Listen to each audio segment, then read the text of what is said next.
Buenas tardes, hermanos. La lectura se encuentra en la carta de Pablo a los Colosenses, capítulo 2, versículos 16 al 23. Por tanto, que nadie se constituya en juez de ustedes con respecto a comida o bebida, o en cuanto a día de fiesta, o luna nueva, o día de reposo, cosas que solo son sombra de lo que ha de venir, pero el cuerpo pertenece a Cristo. Nadie los defraude de su premio, deleitándose en la humillación de sí mismo y en la adoración de los ángeles, basándose en las visiones que han visto envanecido sin causa por su muerte carnal, pero no haciéndose a la cabeza, de la cual todo el cuerpo, nutrido y unido por las coyunturas y ligamentos, crece con un crecimiento que es de Dios.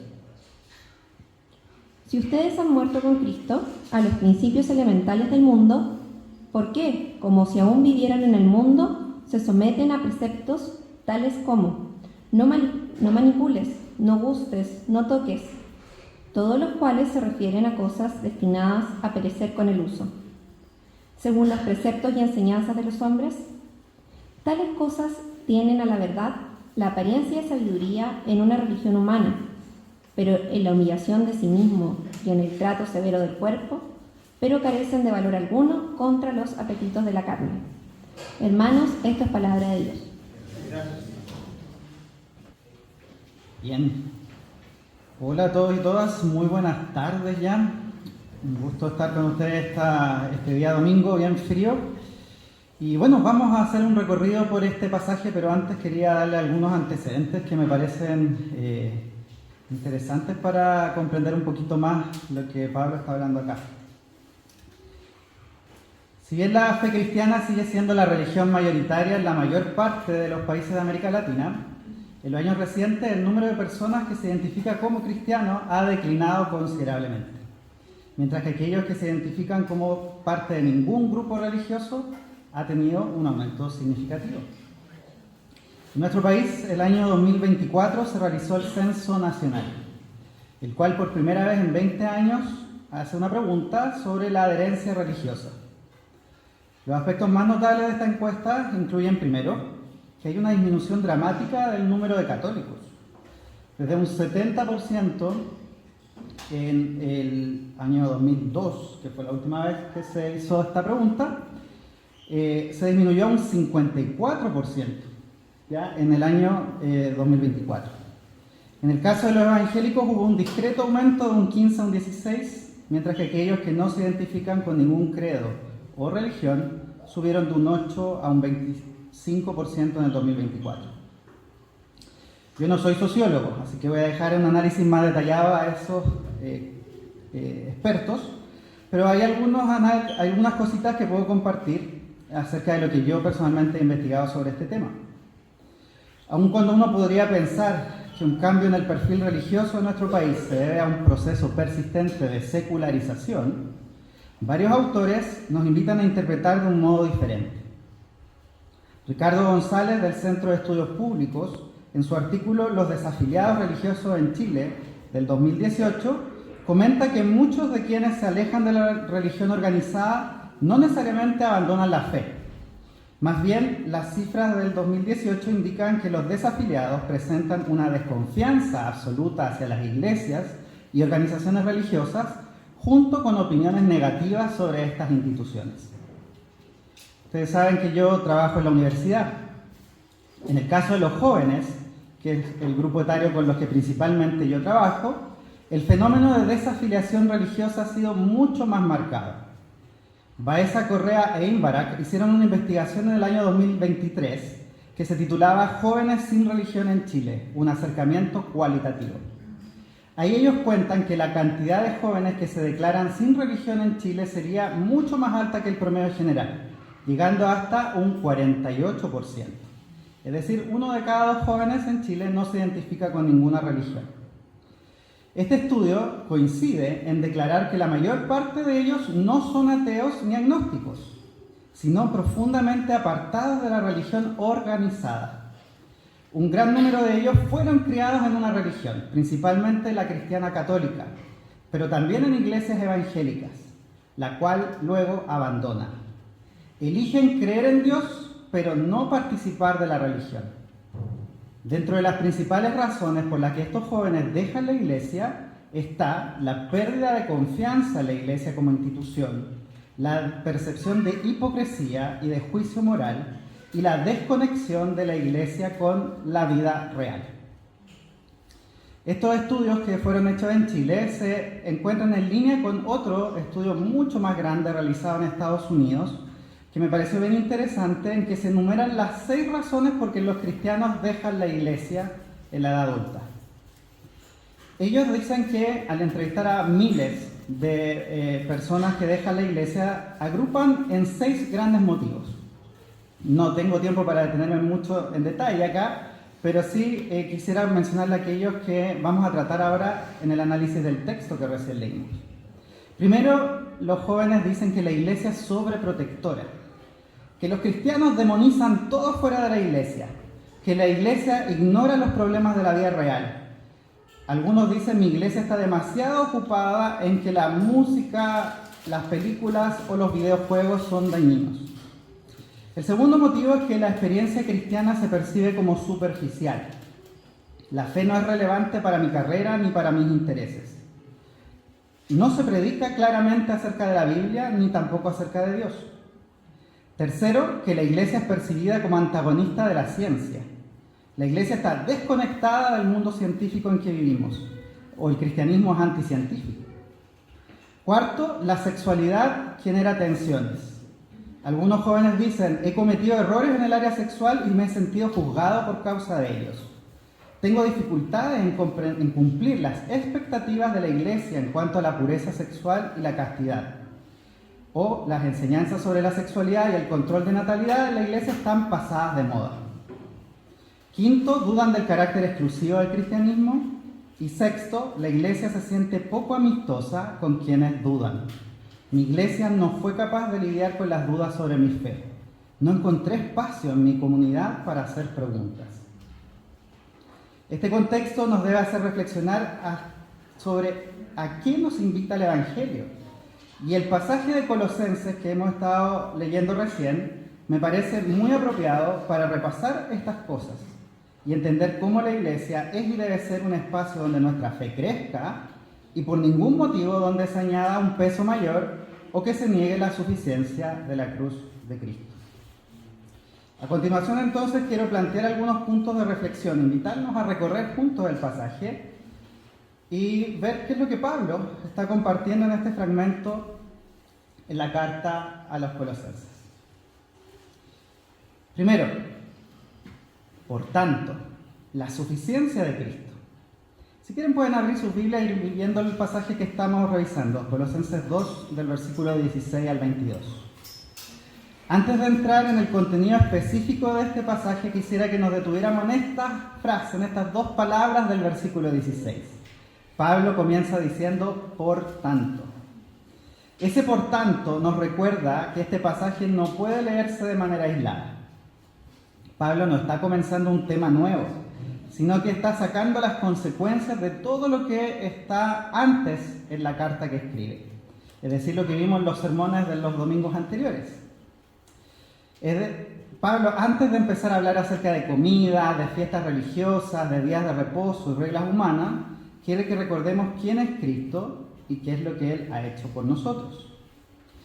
Pablo ha dicho que en Cristo habita corporalmente toda la plenitud de la deidad. No estamos siguiendo a un maestro más, ni a un profeta, entre otros. Estamos unidos al mismísimo Hijo de Dios, que es aquel en quien habita toda la plenitud divina.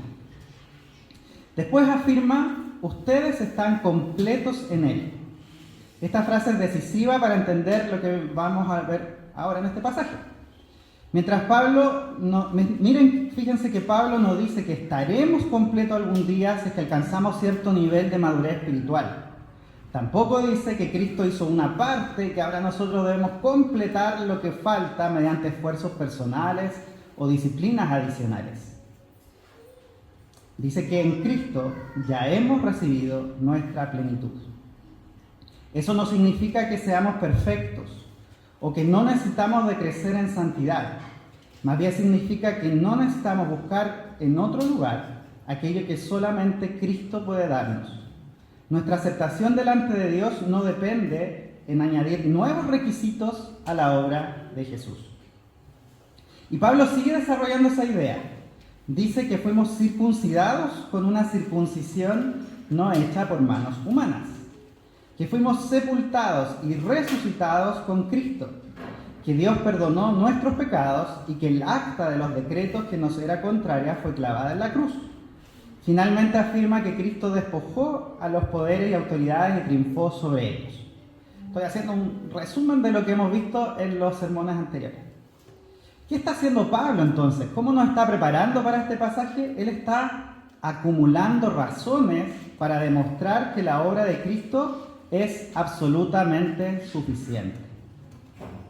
Y recién entonces viene este por tanto del versículo 16.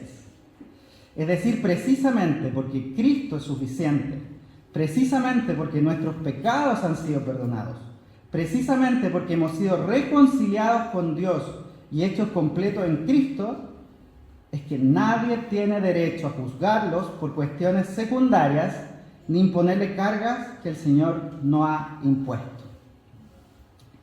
Notemos que este orden es muy importante porque tendemos a darlo vuelta.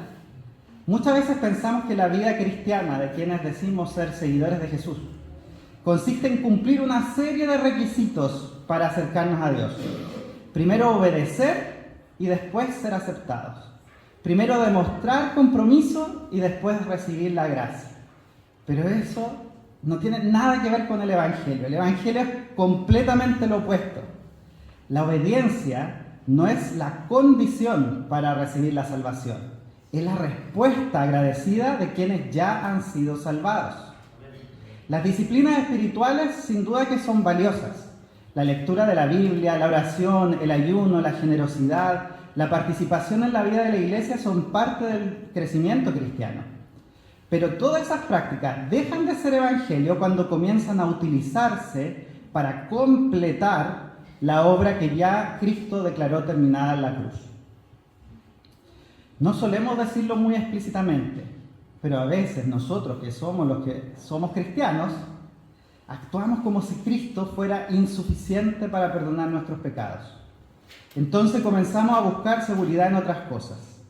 Algunos la buscan en determinadas experiencias espirituales, otros en ciertas tradiciones de cómo la iglesia hace las cosas, otros en códigos de conducta muy estrictos. Y sin darnos cuenta empezamos a medir la madurez cristiana por criterios que la Biblia nunca establece. Eso es precisamente lo que Pablo quiere impedir. Insisto, no porque las prácticas sean malas en sí mismas, sino porque ninguna de ellas puede ocupar el lugar que solamente Cristo merece. Hacer esto, poner las prácticas por sobre la suficiencia de Cristo, es lo que los teólogos llaman legalismo.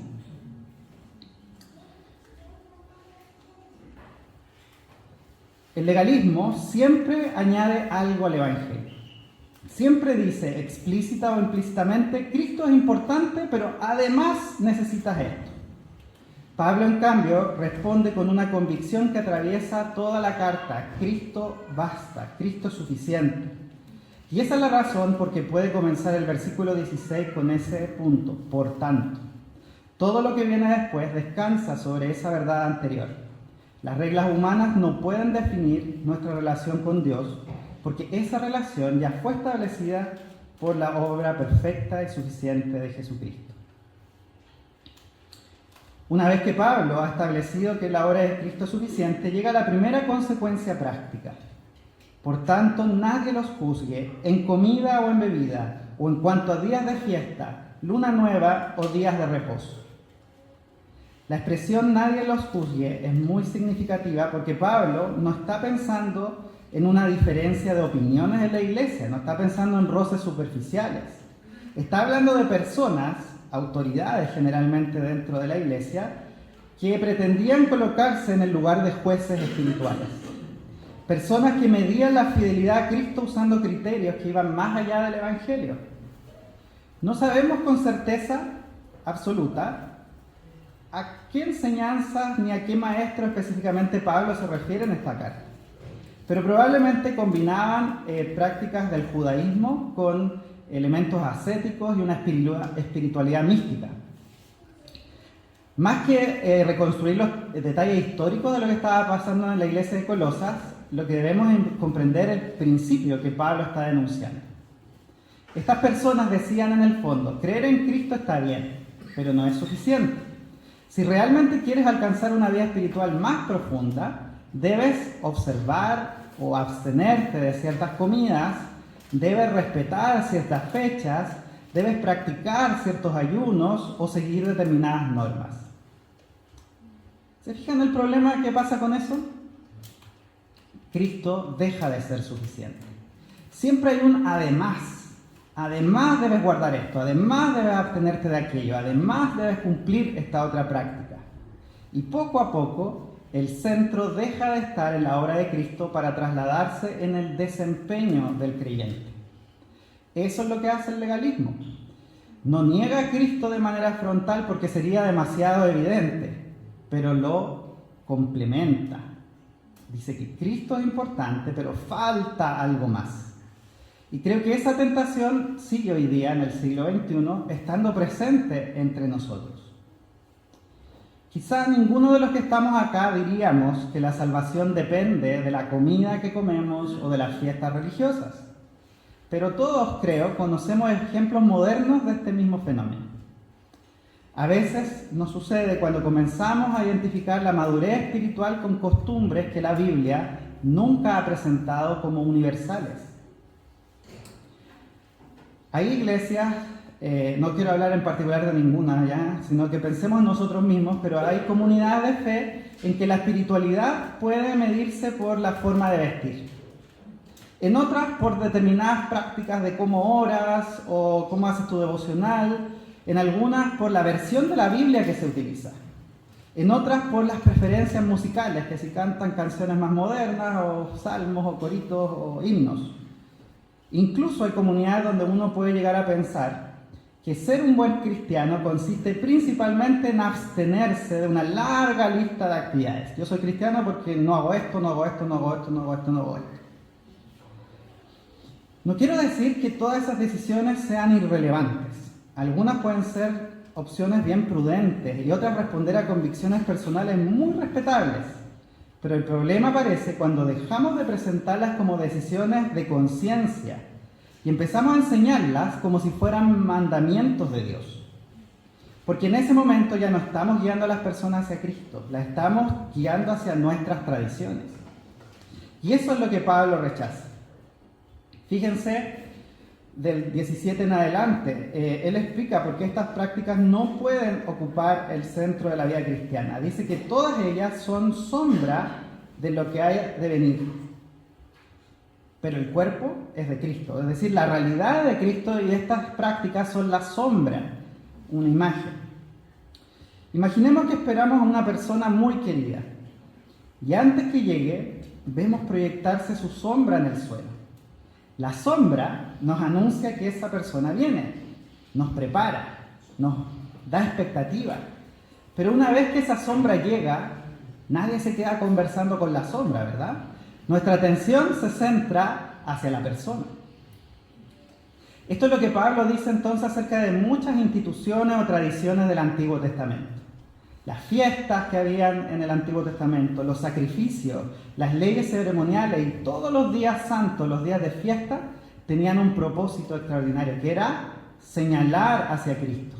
Eran luces en el camino, eran señales, direcciones, pero una vez que Cristo llega, aferrarse a las señales sería como perder la vista de aquello hacia lo que estaban apuntando, quedarse conversando con la sombra. El problema entonces de estos falsos maestros era que estaban volviendo a abrazar la sombra después de haber conocido la realidad. Cada tradición cristiana tiene sus propias costumbres, también nosotros las tenemos. Algunas son muy valiosas y forman parte de nuestra historia como iglesia. El problema aparece cuando confundimos las tradiciones con el Evangelio mismo, porque ahí es cuando empezamos a exigirle a los demás donde Dios no exige. Ese es el peligro del legalismo. No solamente agregar más no solamente agregar más reglas, sino terminando por desplazar a Cristo del centro. Y cuando Cristo deja de ocupar el centro, inevitablemente otra cosa ocupa su lugar. El legalismo produce apariencia, pero no transforma el corazón. Hay un detalle muy importante en cómo Pablo concluye esta sección.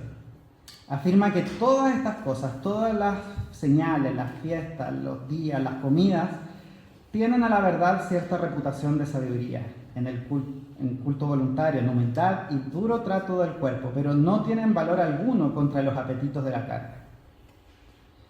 Pablo, insisto, no está diciendo que las prácticas sean absurdas o ridículas. Al contrario, dice que tienen apariencia de sabiduría. Desde fuera se ven como espirituales. Parecen demostrar un gran compromiso con Dios. Una persona que ayuna más que los demás, que se impone privaciones, que lleva una vida austera y que sigue estrictamente una larga lista de normas fácilmente puede ser admirada como una persona ejemplar, como un creyente ejemplar. Pero ese es un problema. La apariencia puede engañar. Es perfectamente posible construir una imagen de gran espiritualidad mientras el corazón sigue igual. Eso es lo que Jesús denunció una y otra vez cuando habló con los fariseos. No los criticó porque ayunaran o porque tomaran en serio las escrituras. ¿Se acuerdan ustedes por qué los critica? Los critica por la religiosidad que había terminado convirtiéndose en una fachada, en una máscara. Se preocupaban de limpiar el exterior de un vaso, mientras que el interior permanecía lleno de orgullo, codicia, injusticia. Eran, usando la imagen de Jesús, lo que Él les dice, sepulcros blanqueados, impecables por fuera, pero llenos de muerte por dentro. Acá creo que Pablo le está diciendo lo mismo a la iglesia. El legalismo tiene una gran capacidad para modificar el comportamiento externo. Puede lograr que una persona deje de hacer determinadas cosas. Puede cambiar hábitos. Puede producir disciplina incluso. Puede generar comunidades muy ordenaditas, muy respetables. Pero hay algo que el legalismo no puede hacer. Cambiar el corazón. Ese es entonces el gran problema, queridos y queridas. Porque el pecado, acuérdense, no nace de nuestras acciones. Las acciones son la consecuencia.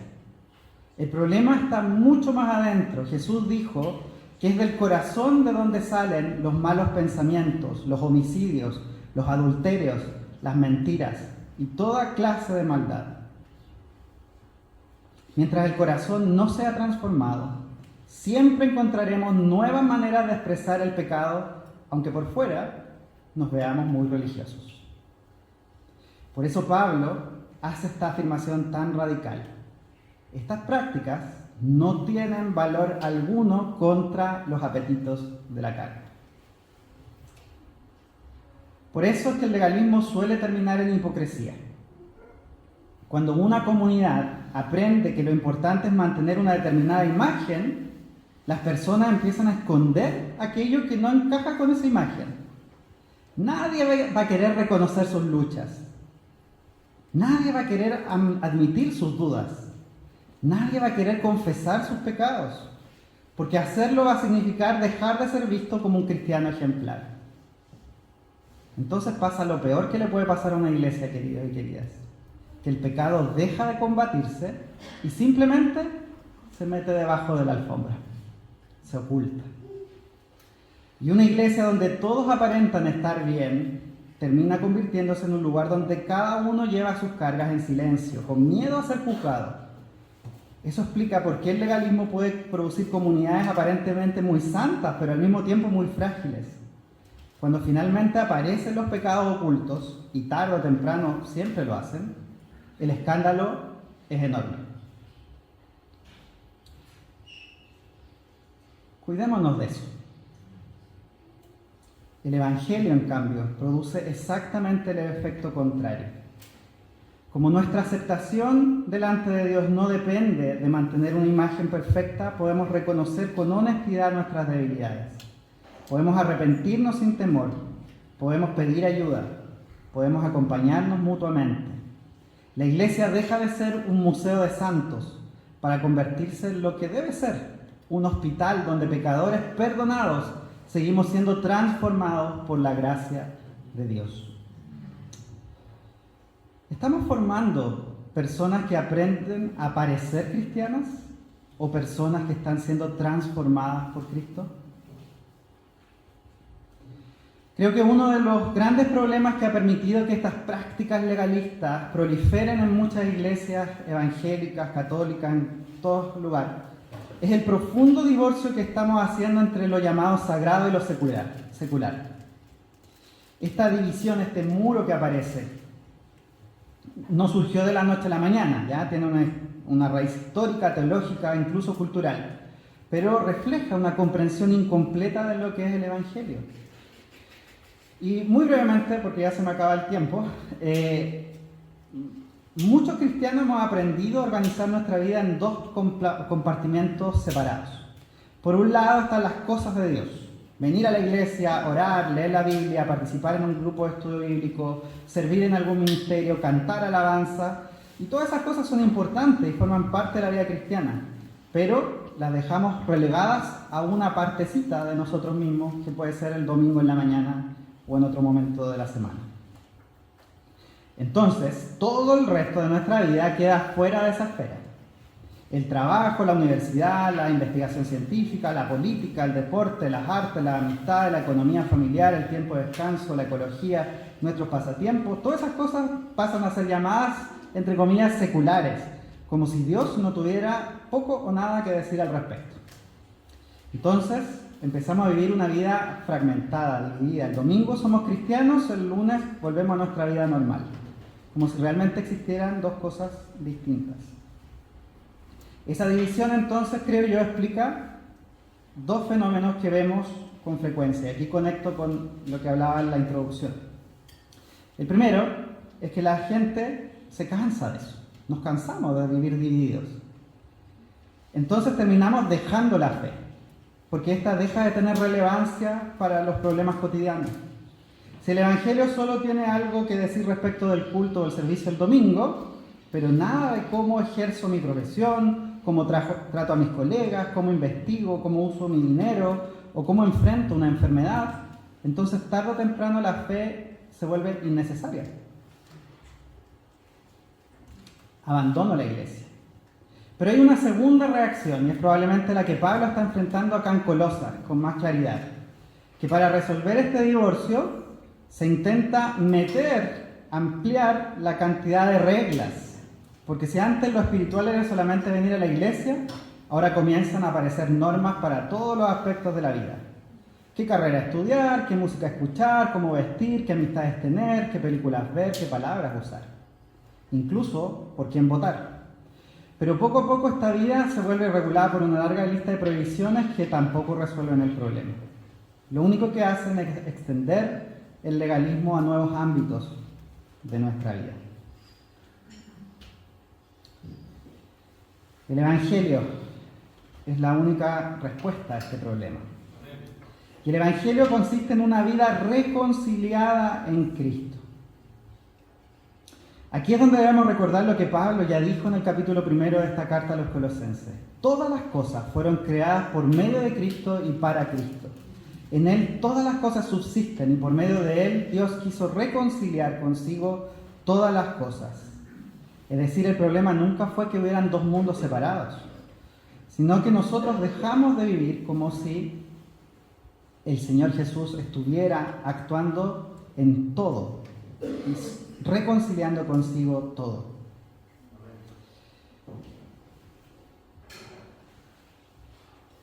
Si Pablo está rechazando el legalismo, si está diciendo que no debemos agregar reglas que Cristo nunca pidió, ¿significa que cada uno puede vivir como quiera? ¿Significa que la libertad cristiana consiste en hacer lo que nos parezca? Lo leímos en Romanos, en la lectura pública de hoy. La respuesta de Pablo es un rotundo no. No hay que reemplazar el legalismo por el relativismo. Tampoco cambia un conjunto de reglas por la ausencia de reglas. Lo que hace es recordarnos el fundamento de donde vivimos. El legalismo siempre intenta producir una nueva vida mediante reglas externas. El Evangelio hace totalmente lo contrario. Primero nos da una nueva vida en Cristo y luego esa nueva vida empieza a transformar todas las áreas de nuestra existencia. Ese orden es fundamental. Nosotros no obedecemos para llegar a ser hijos de Dios, sino que obedecemos porque ya somos hijos de Dios. ¿Se entiende la diferencia? Porque es crucial. No buscamos la santidad para que Cristo nos acepte, sino que buscamos la santidad porque ya fuimos aceptados por Cristo. Por eso Pablo puede decir que todas estas reglas carecen de valor alguno contra los apetitos de la carne. El problema del pecado nunca ha estado principalmente en nuestras manos, en nuestro ojo, en nuestra boca. El problema está en el corazón. Y el único que puede cambiar ese corazón es el Señor Jesús. Ningún reglamento va a cambiar el corazón humano. El Evangelio nos invita entonces a una santidad mucho más profunda que nuestras acciones. Nos invita a una santidad que nace de una vida transformada por la gracia. Por eso nuestra pregunta, queridos hermanos y hermanas, tiene que ser, no debe ser, perdón, ¿qué puedo hacer y qué no puedo hacer? Esa es una pregunta del legalismo. La pregunta más bien viene a ser, ¿cómo glorifico a Cristo en aquello que estoy haciendo? ¿Cómo reflejo más al Señor Jesús en aquellas cosas que estoy haciendo? El legalismo siempre le va a preguntar hasta dónde está el límite, hasta dónde puedo llegar sin pecar. El Evangelio pregunta más bien, ¿cómo puedo amar más a Cristo aquí donde Él me ha puesto? Son dos formas totalmente distintas de vivir. Y creo que aquí encontramos entonces una respuesta importante para las muchas personas que hoy miran a la iglesia con desconfianza. Quizá algunos de ellos crecieron pensando que el cristianismo era simplemente una larga lista de prohibiciones. A mí me da mucha pena eso, porque para mí nunca la fe ha sido una lista de prohibiciones. Quizás han nacido en un contexto en que ser cristianos consistía en no hacer determinadas cosas o hacer cosas sin sentido, mientras el corazón seguía profundamente igual. El Evangelio anuncia que Dios, por medio de Jesucristo, está reconciliando consigo todas las cosas, y eso nos incluye a nosotros, nuestras relaciones con el prójimo, nuestras relaciones con la creación y con la naturaleza. No solamente perdona nuestros pecados, comienza a restaurar nuestra manera de pensar, nuestra manera de trabajar, nuestra manera de ser humanos. Por eso me gusta tanto la imagen con que Pablo termina esta sección. Él dice que estas prácticas tienen apariencia de sabiduría, pero no tienen el poder de vencer el pecado. En cambio, unos versículos más adelante, en el sermón de la próxima semana, al comenzar el capítulo 3, Pablo ya no habla de reglas, habla de una nueva identidad. Comienza así el capítulo 3. Sí, pues, habéis resucitado con Cristo, buscad las cosas de arriba. Ese sí no significa ojalá, significa puesto que. Entonces podríamos decir, puesto que han resucitado en Cristo, vivan entonces como personas resucitadas.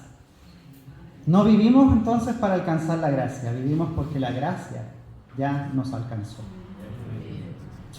Quisiera terminar haciéndonos 3 preguntas para madurar este sermón.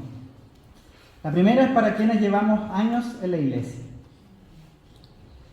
¿Hemos reemplazado, aunque sea sin querer, el Evangelio de la gracia por una lista de expectativas humanas? Quizás no nos hemos dado cuenta, pero a lo mejor hemos caído en la tentación de pensar que el Evangelio de la gracia es una lista. La segunda pregunta es para todos los que estamos acá y que somos discípulos de Jesús. ¿Hay áreas de mi vida donde todavía vivo como si Cristo no fuera Señor? Mi trabajo, mis estudios, mis decisiones económicas, mi tiempo libre, mis relaciones. ¿Sigo dividiendo la vida entre lo espiritual, donde Dios actúa, y lo secular, donde Dios no está? Y la última pregunta. Si alguien conociera a Jesús solamente a través de tu vida, de cómo actúas, cómo eres, ¿descubriría un Salvador lleno de gracia? ¿O solamente un conjunto de reglas? Oremos. Señor Jesús, te damos muchas gracias por poder reflexionar un ratito al inicio de la semana en tu palabra. Yo te pido de todo corazón que tu amor, que tu palabra, Señor, tu Espíritu Santo nos anime durante esta semana bajo el Evangelio a actuar viéndote en todo lugar, en todo momento y en todo tema, para que así, Señor, podamos dar a conocer el saborcito que tiene el Evangelio, esa vida plena que viene de estar contigo, y que podamos ser un reflejo fiel de Jesús de Nazaret para todos aquellos que están alrededor nuestro durante esta semana. Por otro lado, Señor, también te pido que nos ayudes a encontrar tu gracia en nuestras propias vidas, que nos ayudes a ser honestos en aquello que estamos fallando, en aquello que somos flacos, débiles, y que podamos ir sin temor delante tuyo, pero también con amigos y amigas que están en la misma fe. Que podamos ser llenos de gracia al acoger al otro en su fragilidad, así como también los otros nos acogen en la nuestra. Bendice nuestra semana, ayúdanos a sintonizar contigo y que esta palabra se haga carne en nosotros. Gracias, Señor. En nombre de tu Hijo Jesús. Amén.